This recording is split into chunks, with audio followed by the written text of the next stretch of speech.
بسم اللہ الرحمن الرحیم۔ غزوہ ہند کب ہوگا؟ کیا امام مہدی علیہ السلام کا لشکر ہندوستان آئے گا؟ برِ صغیر کی اقوام امام مہدی علیہ السلام کے ساتھ مل کر کس کے ساتھ جنگ کریں گی؟ تو ناظرین، اگر آپ بھی انہی سب سوالوں کے جواب جاننا چاہتے ہیں تو جڑے رہیے ہمارے ساتھ اس ویڈیو میں۔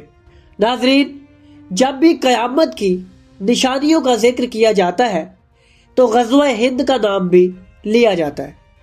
یہ موضوع نہایت عجیب و غریب حیثیت کا حامل ہے۔ اس کا تعلق دنیا کے ایک ایسے علاقے سے ہے جو اپنی مثال آپ ہے، یعنی برِ صغیر کا علاقہ۔ اہل بیت علیہ السلام کا تعلق اس علاقے سے بہت گہرا رہا ہے۔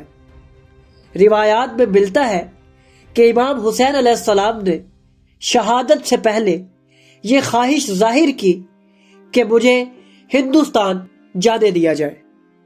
اس کے علاوہ تاریخ میں ہندوستان کے ایک لشکر کا ذکر بھی موجود ہے جو امام حسین علیہ السلام کے ساتھ کربلا میں شہید ہوا، اور جب سادات کو ہجرت کا موقع ملا تو ان کی کثیر تعداد اس علاقے میں آ کر آباد ہوئی۔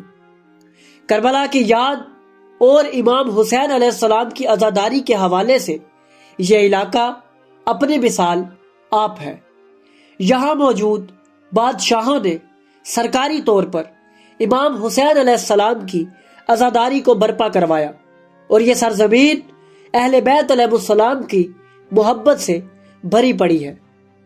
اس علاقے کی خاص بات یہ ہے کہ مسلمانوں کے علاوہ دوسرے مذاہب یعنی ہندو، سکھ اور عیسائی بھی امام حسین علیہ السلام کی عزاداری میں شریک ہوتے ہیں اور مل کر ذکر اہل بیت علیہ السلام برپا کرتے ہیں۔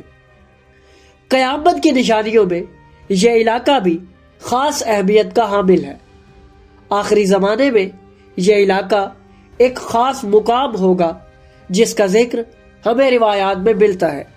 ناظرین، امام مہدی علیہ السلام کے ظہور اور قیامت کی نشانیوں پر مشتمل ایک دلچسپ کتاب جس کا نام کتاب الفتن ہے، اس کتاب میں غزوہ ہند کے نام سے ایک باب موجود ہے۔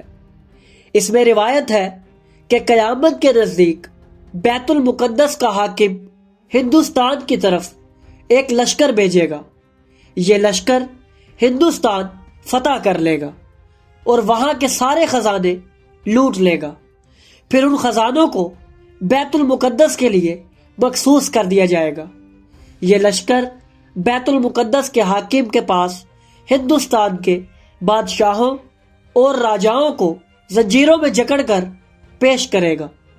اس حاکم کے لیے مشرق اور مغرب کے درمیان کے تمام علاقے فتح کر لیے جائیں گے، اور یہ لشکر ہندوستان میں دجال کے خروج تک مقیم رہے گا۔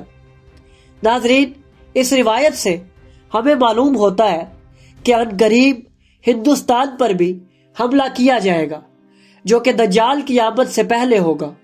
ناظرین، یہاں ایک بات بیان کرنا ضروری ہے کہ ہندوستان سے مراد موجودہ بھارت نہیں بلکہ یہ پورا علاقہ ہے جس میں پاکستان، بنگلہ دیش، سری لنکا، بھوٹان، نیپال اور افغانستان کے کچھ علاقے شامل ہیں۔ ناظرین، اسی کتاب میں روایت موجود ہے کہ رسول اللہ صلی اللہ علیہ وآلہ وسلم نے ہندوستان کا ذکر کرتے ہوئے فرمایا کہ تم میں سے ایک لشکر ہندوستان پر حملہ کرے گا اور اللہ کے حکم سے اسے فتح حاصل ہوگی، یہاں تک کہ وہاں کے حکمرانوں کو زنجیروں میں جکڑ لے اور اللہ کے حکم سے اسے فتح کرے گا۔ یہ لوگ جب لوٹیں گے تو حضرت عیسیٰ علیہ السلام کو ملک شام میں پائیں گے، یعنی اس وقت تک حضرت عیسیٰ علیہ السلام کا ظہور ہو چکا ہوگا۔ ناظرین، یہ روایت اہل سنت مصادر میں موجود ہے جو کہ حضرت ابو ہریرہ سے مروی ہے۔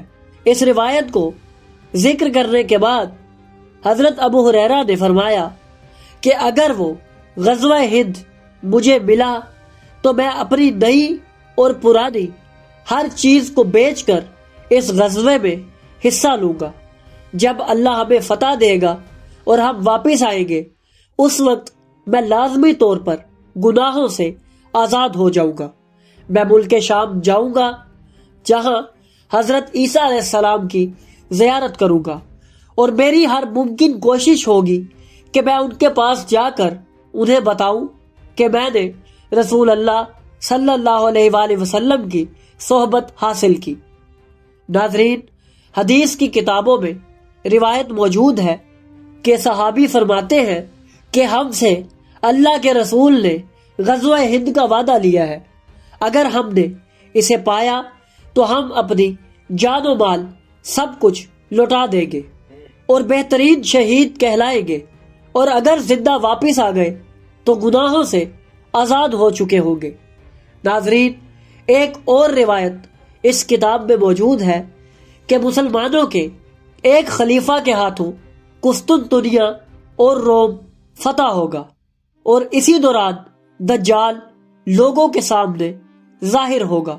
اس کے زمانے میں حضرت عیسیٰ علیہ السلام آسمان سے نازل ہوں گے، اور اسی دوران غزوہ ہند رونما ہوگا، اور مسلمانوں کے حاکم کا تعلق بنو ہاشم سے ہوگا۔ یہ وہی غزوہ ہند ہے جس کے متعلق حضرت ابو ہریرہ نے روایت کی ہے۔ ناظرین، اگر ہم شیعہ کتابوں کا مطالعہ کریں تو ہمیں غزوہ ہند کا ذکر کہیں نہیں ملتا، لیکن اس بات کا ذکر روایات میں موجود ہے کہ امام مہدی علیہ السلام کا لشکر حضرت عیسیٰ علیہ السلام کے ساتھ مل کر قسطنطنیہ، روم اور انطاکیہ جائیں گے۔ نیز روایات میں بھی ملتا ہے کہ وہاں سے قدیم کتابیں برآمد ہوگی، اور یہ بھی روایت میں موجود ہے کہ امام مہدی علیہ السلام کا لشکر ہندوستان آئے گا اور یہ علاقہ فتح کرے گا۔ اس علاقے میں موجود لشکر امام کا ساتھ دے گا۔ اس کے علاوہ ہمیں روایات میں امام مہدی علیہ السلام کے ساتھ موجود 313 اہم سپاہیوں کا ذکر بھی ملتا ہے۔ ناظرین، آپ کو جان کر یہ حیرت ہوگی کہ 1200 سال پہلے روایات کے اندر 313 لوگوں کے نام اور ان کے قبیلے بھی بتا دیے گئے ہیں، اور یہ بات بھی ذکر کر دی گئی ہے کہ ان کا تعلق کس علاقے سے ہوگا۔ انہی روایات کے اندر ہندوستان سے تعلق رکھنے والے ان لوگوں کا ذکر بھی موجود ہے جو امام مہدی علیہ السلام کے لشکر میں موجود ہوں گے۔ آخر یہ لوگ کون ہیں اور ان کے کیا نام بیان کیے گئے ہیں؟ ان تمام باتوں کا ذکر ہم آنے والی ویڈیوز میں آپ کے سامنے پیش کریں گے۔ تو ناظرین، اگر آپ کو ہماری یہ کاوش پسند آئی تو ہماری ویڈیو کو لائک کریں، ہمارے چینل کو سبسکرائب کریں اور بیل آئیکن کو بھی دبا دیں تاکہ آپ کو ہماری آنے والی مزید ویڈیوز ملتی رہیں اور آپ علم سے مستفید ہوتے رہیں۔